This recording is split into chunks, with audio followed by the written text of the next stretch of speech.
बिस्मिल्लाहिर्रहमानिर्रहीम। अस्सलामुअलैकुम मोअस्सस नाज़रीन।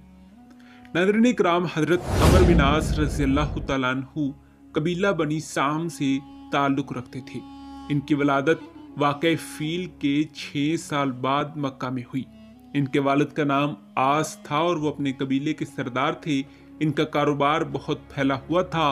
यमन और हबशा का माल शाम में ले जाते थे और वहाँ का सामान अरब और यमन में लाते थे। नाज़रीन इकराम, हज़रत अमर बिन आस रज़ियल्लाहु तआला अन्हु की तरबियत मक्का में ही हुई थी। अगरचे इस वक़्त तक अरब में बच्चों को लिखाने पढ़ाने का बिल्कुल दस्तूर ना था, मगर उन्होंने जवानी में अपने कारोबार की गर्ज से लिखना सीख लिया था। बड़े होकर अपने वालिद का पेशा अख्तियार किया और तजारत के सिलसिले में मुख्तलिफ कौमों और मुल्कों के लोगों से मिलने जुलने का इत्तफाक हुआ। इसी वजह से तजुर्बा, दनाई और समझ बूझ में बहुत मुमताज थे।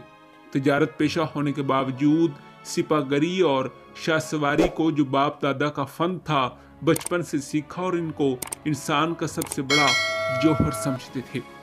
नाज़रीन इकराम, जब रसूल करीम सल्लल्लाहु अलैहि वसल्लम ने अहले अरब को इस्लाम का पैगाम सुनाया तो अमर बिन आस एक अरसे तक रसूल करीम सल्लल्लाहु अलैहि वसल्लम के मुखालिफ रहे, मगर फतह मक्का से पहले ही मदीना में जाकर इस्लाम कबूल कर लिया।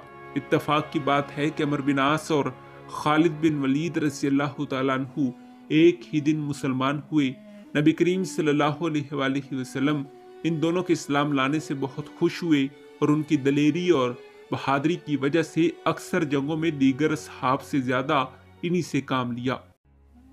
नाज़रीन किराम, रसूल करीम सल्लल्लाहु अलैहि वसल्लम के ऐद और खिलाफत राशिदा के ज़माने में हज़रत अमर बिन आस रज़ियल्लाहु तआला अन्हु कई जंगों में शरीक हुए और बड़ा नाम कमाया।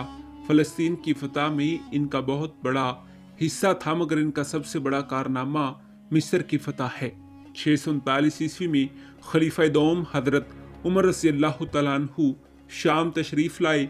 अमर बिन आस रज़ियल्लाहु तआला अन्हु इनसे तन्हाई में मिले और कहा, मुझे मिस्र पर चढ़ाई करने की इजाज़त दी जाए।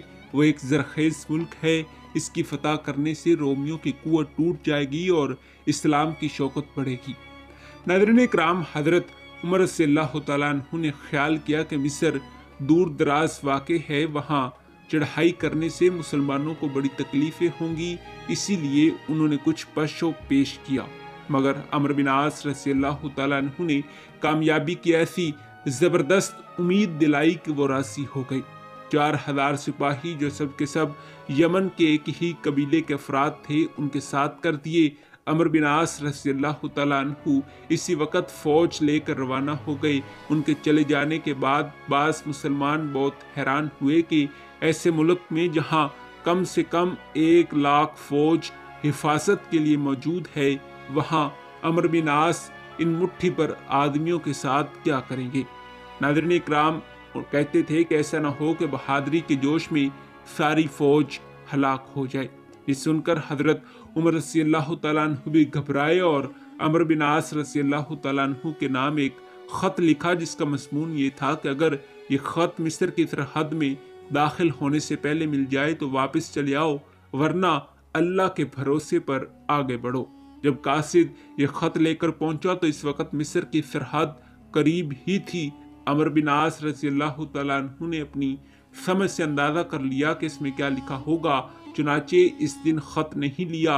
जब इस्लामी फ़ौजें मिस्र की सरहद में दाखिल हो गईं तो कासिद को बुलाकर ख़त खोला, सबके सामने पढ़ा और कहा, अब हम मिस्री सरहद में दाखिल हो चुके हैं, इसीलिए इस हुक्म के मुताबिक आगे बढ़ना चाहिए। नाज़रीन इकराम, सबसे पहले जो मुकाम फतह हुआ वो उरेश नामी था। अमर बिन आस रज़ियल्लाहु तआला अन्हु ने वहाँ सब की तरफ से एक मेंढे की कुर्बानी दी। उरेश से निकलकर वो रास्ता अख्तियार किया जो एशिया से मिस्र जाने वाले काफिलों और सियाहों का मरकज़ था। थोड़े दिनों के बाद इस्लामी लश्कर फरसा के सामने जा पहुंचा। फरसा दरिया नील पर एक पुराना और बड़ा शहर था। इसमें एक संगीन किला था जिसके इर्द गिर्द चौड़ी फसील थी। नाज़रीन इकराम, ये शहर मिस्र का दरवाज़ा समझा जाता था। حفاظت کے لیے قلعے میں رومی فوجیں موجود تھیں۔ عمرو بن عاص نے محاصرے کا حکم دیا۔ تقریباً 1 مہینے تک لڑائی ہوتی رہی۔ آخر میں رومیوں نے شکست کھائی اور مسلمان شہر میں داخل ہو گئے۔ جی ہاں ناظرین کرام، یہی ہماری آج کی ویڈیو کا موضوع تھا۔ امید ہے کہ ویڈیو پسند آئی ہوگی۔ ملتے ہیں ایک ایسی ہی نئی ویڈیو کے ساتھ، تب تک دیجیے اجازت۔ خدا حافظ۔